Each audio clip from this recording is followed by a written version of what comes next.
Olá, querido irmão, querida irmã. Alegria poder estar com você mais uma vez estudando a palavra de Deus. Hoje, um panorama do livro do Apocalipse.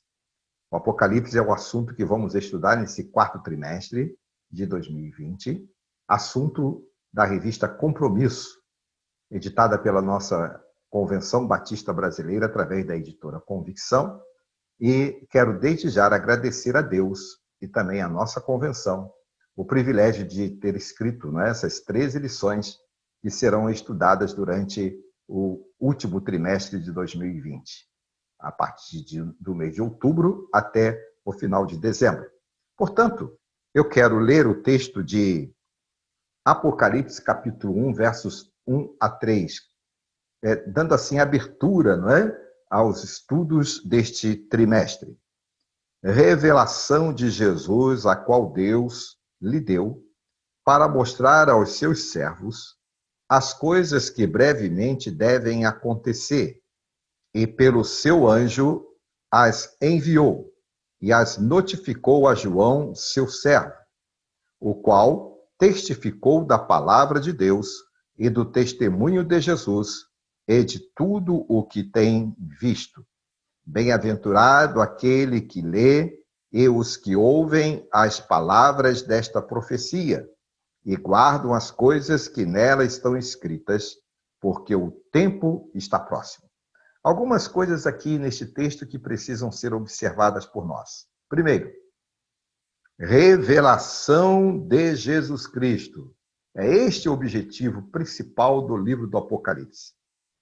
E ao longo do estudo nós vamos entender isso. Segundo, testifica a palavra de Deus, vinda através de João.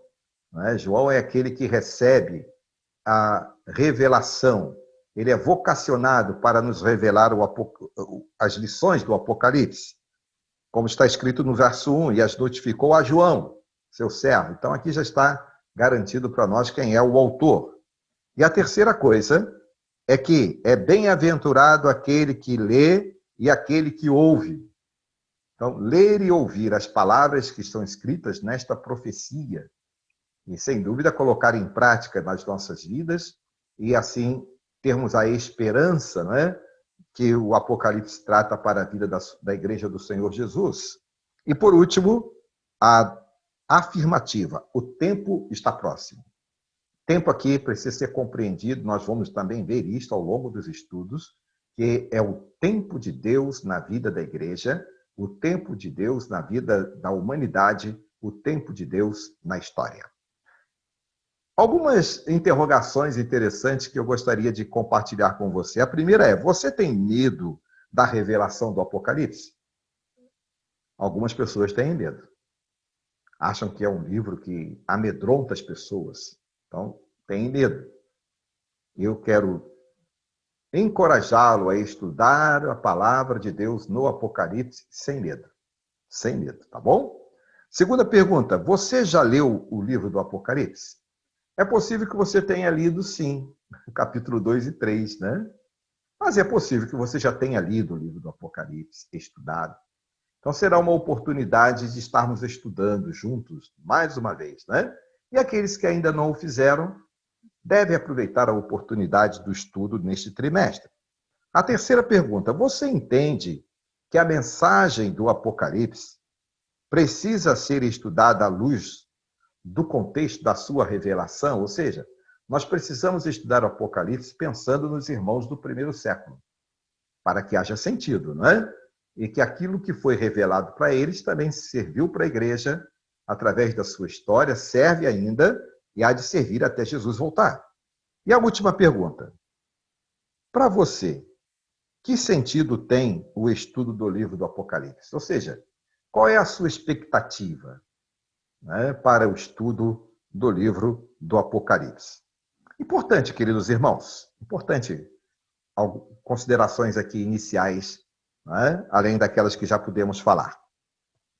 Não há entre os estudantes do Apocalipse, os exegetas, os expositores, interpretação única. Muito pelo contrário. Há várias linhas de interpretação do livro do Apocalipse. Há adeptos da escola que pensam que o Apocalipse, como revelação, ela é preterista, futurista, histórica ou idealista. Então, são escolas, né, de interpretações. E a respeito do milênio, há também algumas interpretações. O pré-milenismo, dividido também em pré-milenismo dispensacionalista, e o pós-milenismo e o amilenismo. E uma coisa é certa, mesmo havendo essas distinções de interpretação, uma coisa eu posso garantir para você no estudo do livro do Apocalipse, é que há três pilares que são convergentes em qualquer linha de pensamento escatológico, teológico a respeito do livro do Apocalipse. Os três pilares que convergem é que a certeza de que Jesus vai voltar, a certeza da ressurreição e da vida eterna e a certeza do juízo final. Então, esses três itens, né, três pilares, estão, sem dúvida, permeando os estudos, não importa qual linha de pensamento ou estudo que alguém possa caminhar. Mas, durante as 13 lições que estaremos estudando nesse quarto trimestre da nossa revista Compromisso, como é que nós vamos estudar o Apocalipse? O nosso trabalho, irmãos, ele está direcionado numa visão amilenista e idealista do Apocalipse, ou seja, voltado para a mensagem central do Apocalipse. Qual é a mensagem central do Apocalipse? É que Jesus veio e voltará. Então, é esta visão que nós queríamos convidá-lo a estar centrado conosco no estudo do livro do Apocalipse. Então, primeiro é necessário dizer a você, querido irmão, que a visão de João, recebida pelo João e escrita por João, é recheada de sentidos simbólicos, não é? Então, isto precisa ser muito bem considerado ao longo do estudo. Bom, neste panorama do Apocalipse de hoje, eu quero começar trazendo para você o entendimento de como o livro do Apocalipse está dividido. Ele está dividido em 7 partes, ou 7 sessões de estudos. De antemão, já começa aqui um número importante, não é? Da história dos irmãos de Israel, da história de Israel, e que aparece aqui nessa divisão do estudo do Apocalipse, o número 7. Né? Então, 7 partes do estudo, ou 7 sessões do estudo do Apocalipse. Qual é a primeira sessão? A primeira sessão, ela começa no capítulo 1 e vai até o capítulo 3. O que acontece aqui nesta primeira sessão? Acontece aqui é que João tem a visão dos 7 candeeiros, não é? O que são os 7 candeeiros? São as 7 igrejas, as 7 estrelas, que são os pastores desta igreja, que Jesus está no meio da igreja, não é? Então, no capítulo 1 até o capítulo 3, o Senhor está se dirigindo à igreja e falando para ela, o quanto Jesus se importava com ela. Essas igrejas já estão na Ásia Menor, que hoje é Turquia, né? Hoje é a região da Turquia. E a mensagem principal, então, aqui, dirigida à igreja, onde o Senhor mostra conhecer as igrejas, seus pontos fortes, pontos fracos, onde precisa melhorar, o que precisa ser mantido, o que precisa ser restaurado e o que precisa ser potencializado. Então, mas Jesus diz, ao longo do estudo do capítulo 1 e 3, no verso 7 do capítulo 1, nós vemos a mensagem principal desta sessão primeira. É que Jesus voltará visivelmente. E ele virá para julgar. Então, aqui está a sessão de número 1. A sessão de número 2. A sessão de número 2 vai do capítulo 4 até o capítulo de número 7. Neste capítulo 4 até o capítulo 7 aparecem a visão do livro e os 7 selos. O livro e os 7 selos. Provas, lutas, dias difíceis estão estampados aqui nesta visão dos 7 selos. cravados no livro, não é? E que Jesus foi aquele identificado como o Cordeiro de Deus capaz de abrir o livro e romper os selos. E nos versículos do capítulo 4 está a garantia de que Deus está controlando todas as coisas, independente de qualquer circunstância pelas quais as igrejas do Senhor estavam passando nos dias de João e passaram, estão passando ainda até a volta do Senhor Jesus, porque o Senhor está no trono. E Jesus Cristo com ele é o único capaz de abrir o livro e romper o selo. A abertura do sétimo selo, 1, 2, 3, 4, 5, 6, 7, aparece o selo do juízo. É quando o Senhor mostra, através desta revelação, o seu governo soberano sobre todas as coisas. Capítulo 6, versos 12 a 17. E então, Jesus volta para mostrar o governo soberano sobre todas as coisas. É como está em Mateus 24, versos 29 a 31, quando o próprio Jesus disse que aparecerá no céu o Filho do Homem. Então, Jesus volta para mostrar, que ele está governando soberanamente todas as coisas. A terceira sessão, capítulos 8 a 11. O que acontece aqui?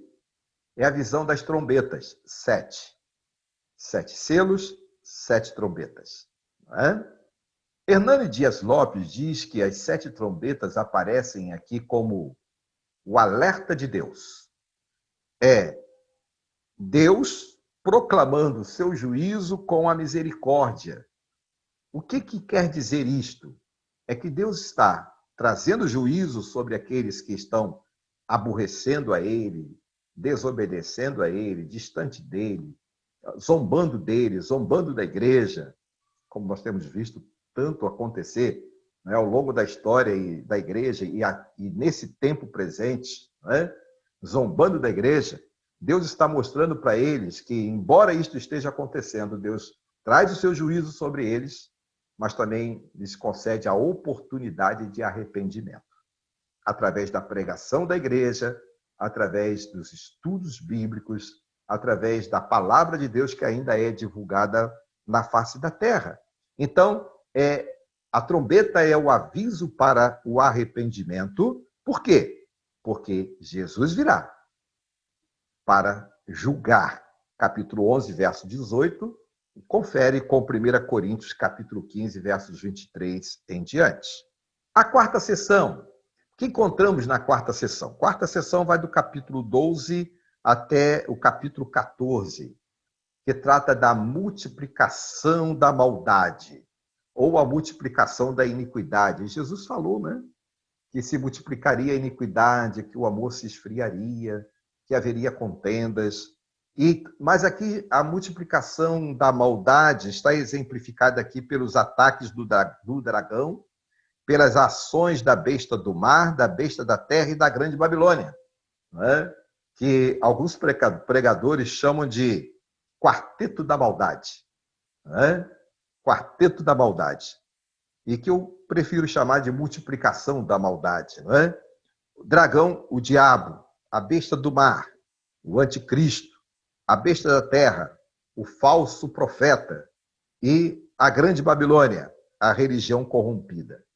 Ao longo do estudo, nós vamos perceber como acontece a questão do anticristo ou anticristos, e como acontece também a questão do falso profeta e falsos profetas.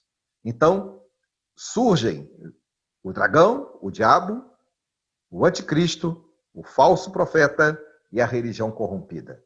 Exemplificada aqui pela visão do dragão, da besta do mar, a besta da terra e a grande Babilônia. É a visão que João tem aqui nestes capítulos 12 a 14, que é a quarta sessão desse estudo do Apocalipse. Então, irmãos, neste meio do estudo desta sessão, aparece a revelação de que Jesus age para aniquilar a multiplicação da iniquidade. Jesus age para mutilar a multiplicação da maldade. Capítulo 14, versos 14 a 20, aparece a figura do anjo que veio para ceifar, não é? Os grãos são colocados no celeiro e a palha é queimada. Quando acontece a ceifa, os grãos são colocados no celeiro, são os salvos no céu. E a palha é queimada, são os ímpios destinados para o inferno, né? Inclusive aqueles que promovem a maldade contra a igreja do Senhor. Seguindo então, vamos para a quinta sessão. A quinta sessão, capítulos 15 ao capítulo 16. Olha o que aparece aqui. Novamente, 7 taças da ira de Deus. 7 taças da ira de Deus. Lembram que as trombetas significavam o quê? Juízo com misericórdia, não é? Juízo com a misericórdia do Senhor. E as 7 taças da ira, já está aqui, de alguma forma, dito. É o juízo sem misericórdia. Ou seja, lá Deus traz o juízo, mas também traz a oportunidade de arrependimento. Aqui não. É quando Jesus volta, não é? E para o juízo final. E agora não tem mais jeito. Né? Não há mais misericórdia aqui. Não há mais misericórdia. É porque houve tempo de arrependimento e não houve arrependimento. Houve tempo de refletir e transformação e não houve transformação. Houve tempo de obedecer e desobedeceu. Então, é o juízo sem a misericórdia, representada aqui pelas 7 taças da ira de Deus, sessão de número 5. Então, irmãos, Jesus volta para o juízo final, é o que está aqui, registrado na figura dessas taças, não é? Aqui, a gente percebe um probleminha que existe, né, que a gente pode identificar, que sobre a diferença entre as outras visões interpretativas em relação ao amilenismo, né? As outras visões passam a ideia de uma segunda época ou de uma segunda oportunidade. E a gente vê que em toda a Bíblia mostra que Jesus voltando cessa-se a oportunidade. Jesus voltou, acabou. Não tem mais oportunidade. Lembro da passagem das virgens, né, que Jesus contou, da parábola? O noivo chegou, a porta fechou. Então, o que acontece aqui nesta quinta sessão? Né? Nesta quinta sessão, o que acontece?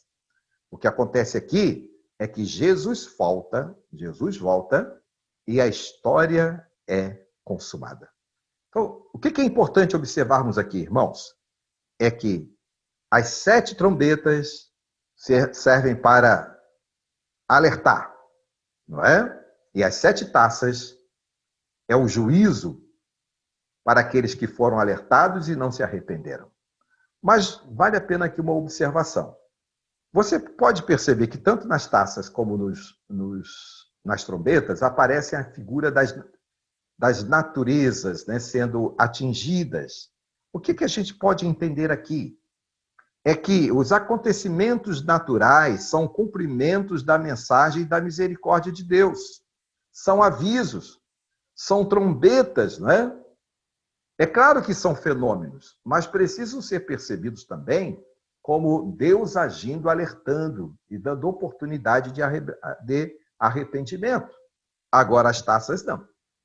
As taças traz-nos a ideia, né, a lembrança da ira de Deus sobre os que praticam a iniquidade e perseguem e zombam da igreja de Deus, da igreja de Jesus. Capítulo 16, verso 20.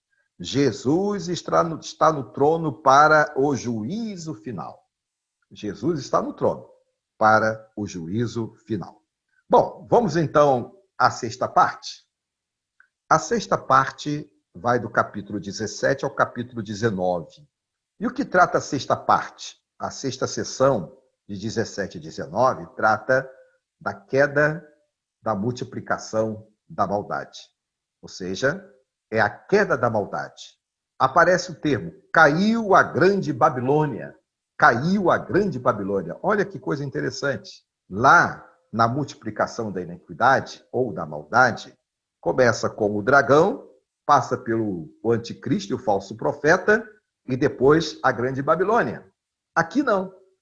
A grande Babilônia é que cai. Caiu a grande Babilônia. E, consequentemente, cai também o anticristo, o falso profeta, e o grande dragão é vencido, ou seja, o diabo.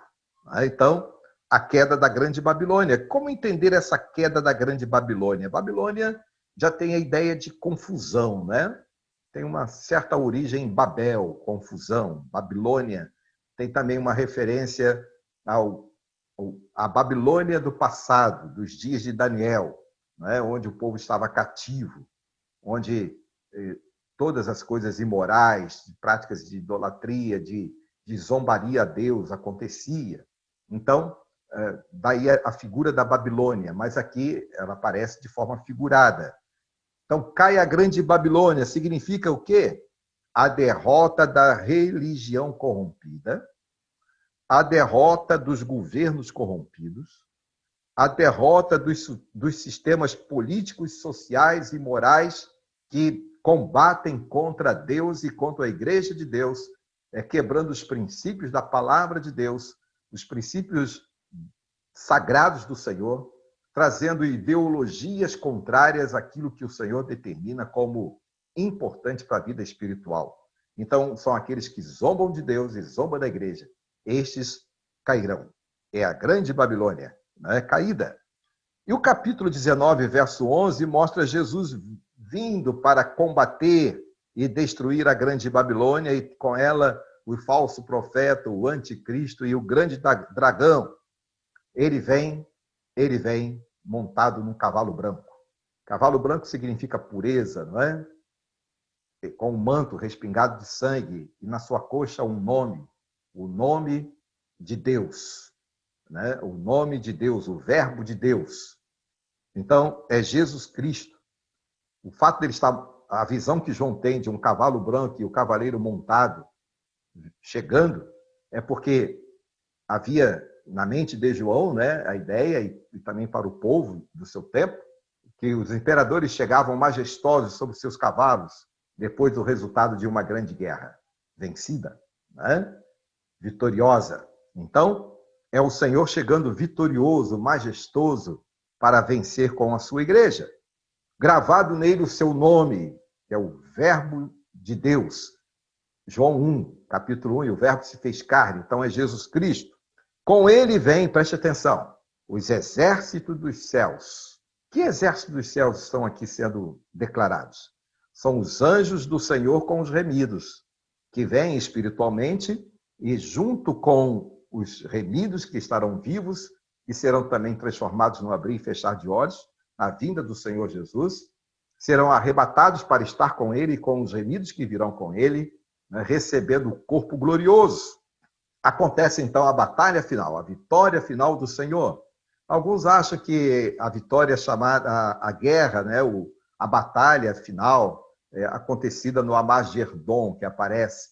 Ao longo do estudo você vai entender como isto é colocado lá como figura, não é? Mas é preciso entender que a batalha final é a batalha empreendida pelo Senhor, não por nações, mas pelo Senhor contra a maldade. E pela arma da sua boca, pelo sopro da sua boca, pela espada que sai da sua boca, o Senhor será vitorioso com a sua igreja. Então, a espada aqui é a palavra do Senhor, não é? A palavra que vem para declarar a vitória. Agora, então, vamos à última parte. A sétima parte, não é? A sétima sessão vai do capítulo 20 ao capítulo 22. O que acontece aqui na visão de João? A visão do novo céu e da nova terra. Novo céu e nova terra. É quando João tem a visão da Nova Jerusalém. E a Nova Jerusalém é citado várias vezes na palavra de Deus, não é? E agora o Senhor vem para colocar diante de nós a oportunidade de estar com Ele eternamente, onde estarão os salvos com o Senhor de forma eterna. E o Senhor vem vitorioso sobre toda a humanidade, né? Então, é esta visão importante aqui. No capítulo 19, Satanás é derrotado. E no capítulo 20, Jesus vem, né? E agora ele vem vencedor.